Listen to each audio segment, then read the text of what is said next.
ونتقدم بارك الله فيكم. إن الحمد لله نحمده ونستعينه ونستغفره ونعوذ بالله من شرور أنفسنا وسيئات أعمالنا.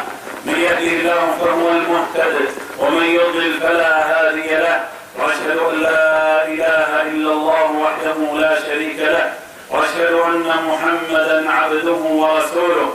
يا أيها الذين آمنوا اتقوا الله حق تقاته ولا تموتن إلا وأنتم مسلمون. يا أيها الناس اتقوا ربكم الذي خلقكم من نفس واحدة وخلق منها زوجها وبث منهما رجالا كثيرا ونساء، واتقوا الله الذي تساءلون به والأرحام إن الله كان عليكم رقيبا. يا أيها الذين آمنوا اتقوا الله وقولوا قولا سديدا يصلح لكم أعمالكم ويغفر لكم ذنوبكم، ومن يطع الله ورسوله فقد فاز فوزا عظيما. أما بعد، فإن أصدق الكلام كلام الله، وخير الهدي هدي النبي الحبيب المصطفى صلى الله تعالى عليه وسلم، وشر الأمور محدثاتها، وكل محدثة بدعة، وكل بدعة ضلالة، وكل ضلالة في النار. أما بعد أيها الكرام، فحياكم الله وطبتم وطاب ممشاكم، يا من ثبتتم على قضيتكم، يا من وقفتم وقفة الرجال، يا من صدقتم الله جل وعلا في عهدكم وميثاقكم. والله جل وعلا يقول: وأوفوا بالعهد إن العهد كان مسؤولا. فبارك الله بسعيكم وشكر لكم، فإن الثبات على العهد لا يستطيعه إلا الرجال. قال سبحانه وتعالى: من المؤمنين رجال صدقوا ما عاهدوا الله عليه، فمنهم من قضى نحبه ومنهم من ينتظر. منهم من قضى نحبه في الفلوجة، منهم من قضى نحبه في الحويجة، منهم من قضى نحبه في جامع سارية، ومنهم من ينتظر في الأنبار، ومنهم من ينتظر في جلولاء، ومنهم من ينتظر في سامراء، ومنهم من ينتظر في تكريت، ومنهم من ينتظر في الموصل، وما بدلوا تبديلا. هذه هي الرجولة أيها الأحبة، هذه هي موازين الرجال. هذا هو الشرف الذي لا يدعى، هذا هو الشرف الذي لا يدعى. هيهات ما كل الرجال فحول، هيهات ما كل الرجال فحول. فهنيئا لكم ثباتكم، وهنيئا لكم غيرتكم، يا من لم يعجزهم حر الصيف ولا الصيام.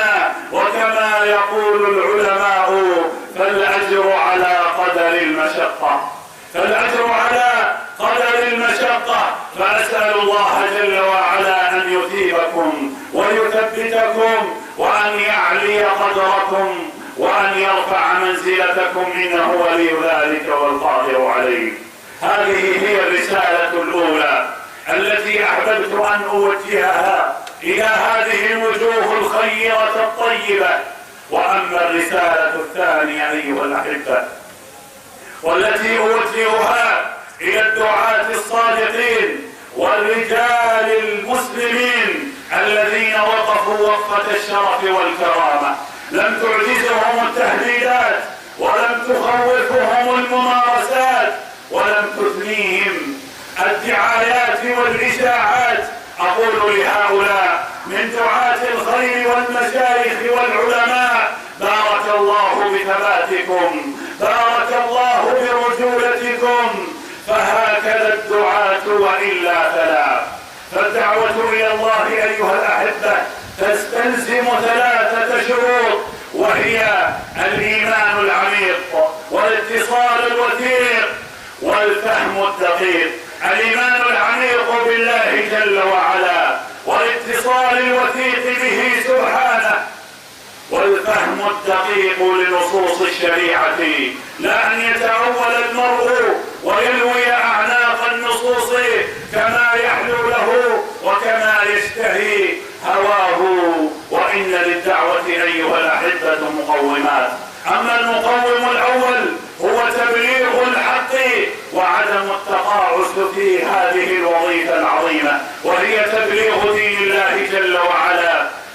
الثانية فهي خشية الله جل وعلا، كيف لا وهو القائل سبحانه إنما يخشى الله من عباده العلماء. والثالثة هي أن لا يخافوا في الله لومة لائم، فهو القائل سبحانه ولا تخشوا الناس واخشون. وأما الرابعة والأخيرة وهي أن يحتسبوا الأجر عند الله وكفى به حسيبا. وقد جمعت هذه في آية واحدة، وهي قول الله جل وعلا الذين يبلغون رسالات الله ويخشونه ولا يخشون أحدا إلا الله وكفى بالله حسيبا. عباد الله، لا أريد أن أطيل عليكم في هذا اليوم العظيم من أيام رمضان، ولكن ما وقفت اليوم إلا مهنئا ومبشرا بما أراه من الثبات والإصرار، فوالله إن هذا لأمر يفرح القلب ويشرح الصدر، فبثباتكم أنتم الذين تثبتوننا وتقومون من عزيمتنا، فقوتكم من قوتنا، فهكذا تكون الأسود. أسأل الله جل وعلا أن يثبتنا جميعا حتى استرداد الحقوق، إنه ولي ذلك والقادر عليه. أقول ما تسمعون وأستغفر الله لي ولكم ولسائر المسلمين.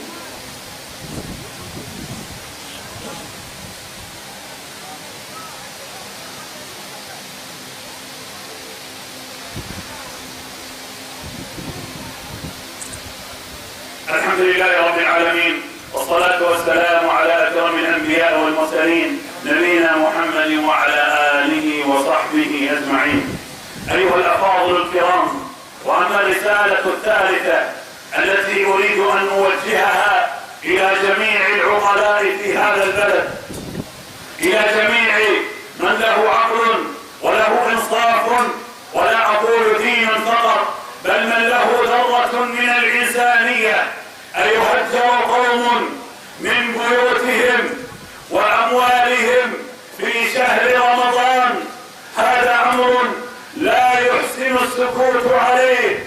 إلى جميع العقلاء، إلى جميع السياسيين وغيرهم الذين يدعون أنهم حريصون على هذا البلد وعلى أمنه وأمانه، وأنهم دولة مؤسسات، وإذا خرجوا على التلفاز يتكلمون لك وكأن البلد لا شيء فيه، الخيرات عميمة ووفيرة وكل شيء على ما يرام. نقول أما ترون وما تسمعون؟ أصبحنا لا نعيش في بلد، بل نعيش في غابة. لا أقول يأكل القوي فيها الضعيف، بل يأكل الضعيف القوي، لأن القوي أسود قد قلمت أظافرهم وقطعت أنيابهم، وأصبح البغاة اليوم في أرضنا يستنسر، وأصبحت القطط اليوم تستأسد، يهجرون الناس ظلما وبهتانا. في شهر رمضان الناس يبيتون على الشوارع والطرقات من غير ذنب اقترفوه ومن غير أمر فعلوه. فأقول لكل المطبلين ولكل الذين يعزفون على الأوتار همهم الوحيد هو مصالحهم الشخصية، وأن تكثر أموالهم وأن تزداد أرصدتهم، فهؤلاء قد باعوا أنفسهم. إن البائعين بالدنيا لكل المشترين، الجاهلين المنكرين لقول خير المرسلين، العارفين بكل عزف العازفين، تلقاهم في كل طبل للطغاة مطبلين، يزينون لهم الباطل وأنه ليس هنالك شيء، ولكن نريد من يخرج إلى الشارع ويرى ماذا يجري في هذا البلد الذي أصبح غابة لا يأمن الرجل